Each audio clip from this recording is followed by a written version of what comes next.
मैं एक कश्मीरी पंडित हूँ। 90s में मेरे पेरेंट्स ने वैली छोड़ दी थी।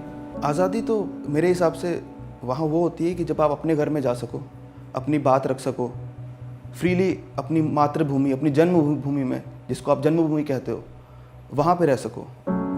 आज़ादी के वो मायने होते हैं। आप अपनी जन्मभूमि से 500 किलोमीटर, 700 किलोमीटर, 1000 किलोमीटर दूर रह के ये कहो कि आज़ादी है और आज़ाद हो आप अपने देश में, तो वो शायद कहना ठीक नहीं होगा। मैम, आज़ादी क्या बोल सकते हो आप? आज़ादी, हम क्या आज़ाद, हम क्या किसी ने बंद रखा था हमें? हम तो पहले भी आज़ाद थे, अब भी आज़ाद है। लेकिन अब 370 हटने से मुझे एक सबसे बड़ी खुशी है कि मैं अपने कश्मीर को भारत का अंग बता सकती हूँ। हमारे लिए तो अभी कुछ है ही नहीं, हमारा ना ज़मीन है, ना मकान है, ना कुछ है। हम कैसे बताएंगे कौन सी आज़ादी है? हमारे लिए वो आज़ादी है कि जब हमें अब हमारे बच्चों के लिए नौकरियां मिलेंगे, हमें तो कुछ मिलेगा नहीं अब। We are already free, we are already independent. कौन सी मजबूरी है हमें? कौन सा जुल्म हो रहा है वहाँ पर किसी पर भी, मेड भी हिंदू, मेड भी मुस्लिम और कोई अदर रिलीजन का आदमी, किसी को कुछ नहीं है। We are the biggest democracy in the real sense. मेरे को नहीं लगता कश्मीर के लोगों को किसी आज़ादी में कोई कमी थी। पहले वो पहले भी वैसे आज़ाद थे, किसी किस्म का वहाँ पर कोई इंटरफेरेंस नहीं था, उतना धार्मिक इंटरफेरेंस नहीं था, बाकी चीज़ों में नहीं था इंटरफेरेंस। हमारे लिए आज़ादी वर्ड नहीं है, हमारे लिए वो कश्मीर जो है हमारे तब भी इंडिया था, आज भी इंडिया है और रहेगा इंडिया। हमारे लिए आज़ाद कुछ नहीं हुआ है और ना होना चाहिए। उनकी लैंग्वेज में नहीं होना चाहिए, हमारी लैंग्वेज में हो सकता है हो गया हो, बट रेस्ट ऑफ इंडिया के लिए इट हैज़ अचीव्ड आज़ादी for rest of India and for the common people of Jammu and Kashmir.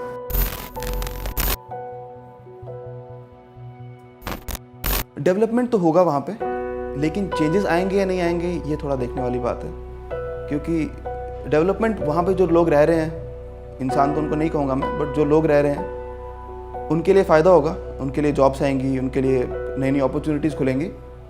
But जो वहाँ से निकाले गए थे कश्मीरी पंडित, कश्मीरी हिंदू, उनका क्या? मेरे हिसाब से तो डेवलपमेंट होगी ऑन ग्राउंड लेवल, मगर किन के लिए डेवलपमेंट होगी? उनके लोगों के लिए जो वहाँ रह रहे हैं।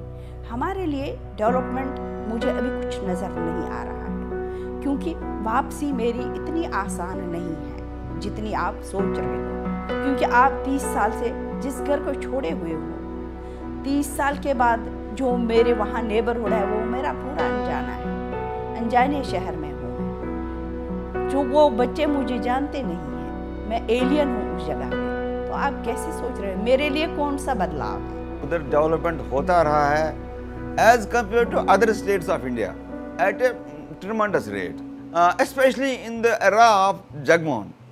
बहुत सारा डेवलपमेंट हुआ था। I know a friend who said कि if Jagmohan continues to be the governor of J&K, he will make us use shoes which are of gold. देखो, जब से धारा 370 हटाई गई है, ये निश्चित तौर पे वहाँ पे डेवलपमेंट होगी, इंडस्ट्रीज़ आएंगे, बाकी लोग आएंगे बाहर के। होटल इंडस्ट्री, आपको पता है जम्मू कश्मीर मेन टूरिज़म पर है, टूरिज़म इंडस्ट्री वहाँ ज़रूर बढ़ेगी, लोगों को ज़्यादा से ज़्यादा जॉब्स निकलेंगे। पर बीइंग एन जो कश्मीरी पंडित है, हमारे लिए धारा 370 हटना अभी ठीक है, हमारे लिए खुशी की बात है कि सारे लोग वहाँ आ सकते, पर अभी हमें जो फ़ायदा दिख रहा है वो कश्मीरी पंडितों के लिए कोई ख़ास फ़ायदा नहीं अभी हो रहा है। I'll give an example. One of my friend who was working in Delhi with me is now working in Kashmir in a company, local company there. He's earning 5,000 rupees, and from last 8 years he has not been hiked. His salary has not been hiked, and if he demands, he's been threatened that he will leave his job, lose his job. But now, when 370 is abolished, the central laws will be applied for that, because this is a union territory now. The central laws will be applied, so his salary will be minimum wages salary law will apply, and he will be having 3 times salary whatever he is getting now. He will be having 3 times salary more than what he is getting. So that means a person who is at the grassroots level will be benefited with this.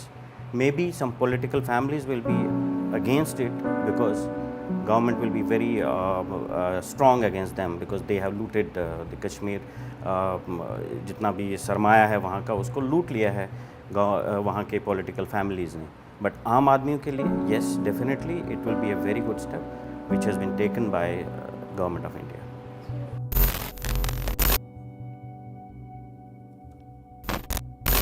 370 हट गए, इस बात की खुशी है, लेकिन इस बात का स्केप्टिसिज्म बहुत ज़्यादा है कि उसके हटने से हमारी लाइफ में कोई फ़र्क पड़ेगा या नहीं पड़ेगा।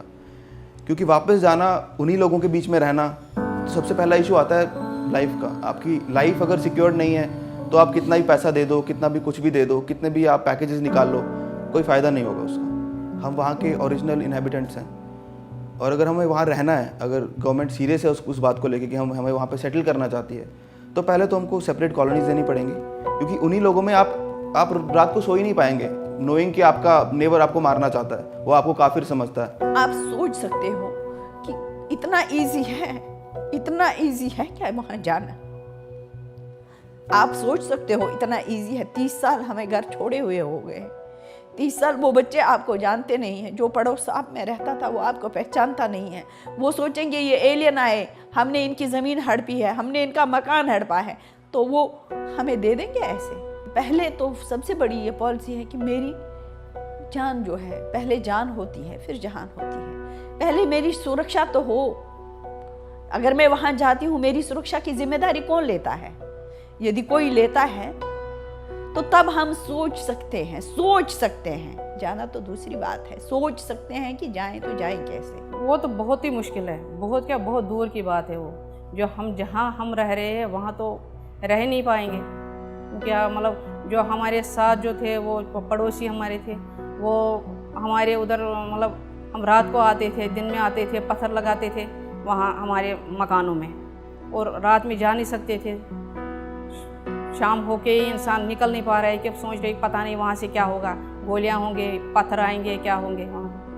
तो इस हिसाब से कहाँ रह पाएंगे वहाँ पे? इससे अब कोई फर्क नहीं पड़ेगा। देखिए 30 साल से हम वहाँ से बाहर हैं, 30 साल से 30 years is a big gap. तो इस 30 साल में जितने वहाँ पर पैदा हुए, बड़े हुए, मरे, वो हमें थोड़ी जानते हैं। अब वहाँ पर हमें मोहल्ले वाले भी हैं, वो भी हमें रिकॉग्नाइज नहीं कर पाते हैं। देखो, हमारा पुनर्वास इतना इजी नहीं है। पुनर्वास के लिए सरकार को कुछ ठोस कदम उठाने पड़ेंगे। हमारे लिए देखो जॉब एवेन्यूज़ वहाँ से निकालनी पड़ेगी, और सबसे जो मेन चीज़ है वो हमारे जो बसाने का एक ब्लूप्रिंट तैयार करना चाहिए सरकार को, कि इनको अलग से कैसे हम बसा लें, कि उस जगह बसा ले, ऐसे इस वातावरण में बसा ले कि उनको आने वाले टाइम पे कभी दिक्कत ना हो। क्योंकि जो हमारे बच्चे हैं, एक बार जो हमने झेला, हम नहीं चाहते कि आने वाली जनरेशन और कुछ झेल ले वहाँ पे। Who would not like to go back to his own house, to his own home, but we are so unlucky that we can't even think of going back because we don't have anything there. When I left from my village, within 2 days my house was gutted to fire, like it was razed down. It's like a mound of soil now. So how will we go there?